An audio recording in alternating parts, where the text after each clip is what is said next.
ಜಗತ್ತಿನ ಮೊಟ್ಟ ಮೊದಲ ಯೂನಿವರ್ಸಿಟಿಯನ್ನ ತೋರಿಸೋದಕ್ಕೆ ನಾನು 1500 ವರ್ಷಗಳ ಹಿಂದಕ್ಕೆ ಬಂದಿದ್ದೇನೆ. ನಳಂದಾಗೆ ಸ್ವಾಗತ.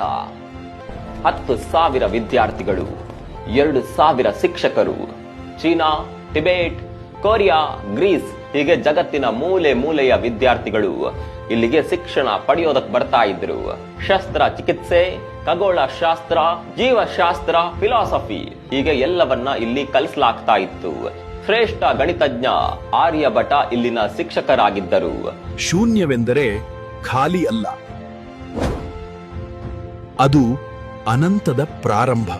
ಈ ವಿಶ್ವವಿದ್ಯಾಲಯದಲ್ಲಿ ಅಧ್ಯಯನಕ್ಕಾಗಿ ಚೀನಾದ ವಿದ್ವಾಂಸ ಹುಯೆನ್ ತ್ಸಾಂಗ್ ಕೂಡ ಬಂದಿದ್ದ. ನಾನು ಇಂತಹ ಅದ್ಭುತ ಜ್ಞಾನ ಮಂದಿರವನ್ನ ಬೇರೆಲ್ಲೂ ನೋಡಿರ್ಲಿಲ್ಲ. ಇಲ್ಲಿ ಅಂದಿನ ಕಾಲದಲ್ಲಿ ಜಗತ್ತಿನ ಅತಿ ದೊಡ್ಡ ಲೈಬ್ರರಿ ಇತ್ತು.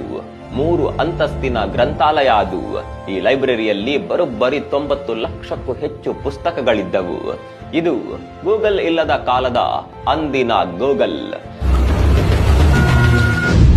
ಆದರೆ 12ನೇ ಶತಮಾನದಲ್ಲಿ ಈ ಯೂನಿವರ್ಸಿಟಿಯ ಮೇಲೆ ಬಕ್ತಿಯಾರ್ ಖಿಲ್ಜಿ ಅನ್ನುವ ಕ್ರೂರಿಯ ಕಣ್ಣು ಬೀಳುತ್ತೆ. ಜ್ಞಾನವು ಜ್ವಾಲೆಗಳಲ್ಲಿ ಉರಿಯಲಿ, ಭಾರತ ಯಾವತ್ತೂ ಬೆಳಗಬಾರದು.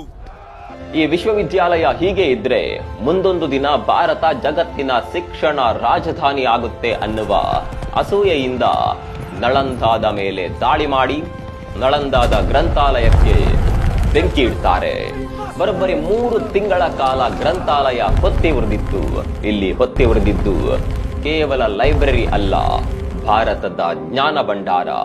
ಒಂದು ವೇಳೆ ಇವತ್ತಿಗೂ ಕೂಡ ಈ ನಳಂದಾದ ಗ್ರಂಥಾಲಯ ಇರ್ತಾ ಇದ್ರೆ ಕ್ಯಾನ್ಸರ್ಗೂ ಕೂಡ ಮದ್ದು ಕಂಡು ಹಿಡಿತಾ ಇದ್ವಿ.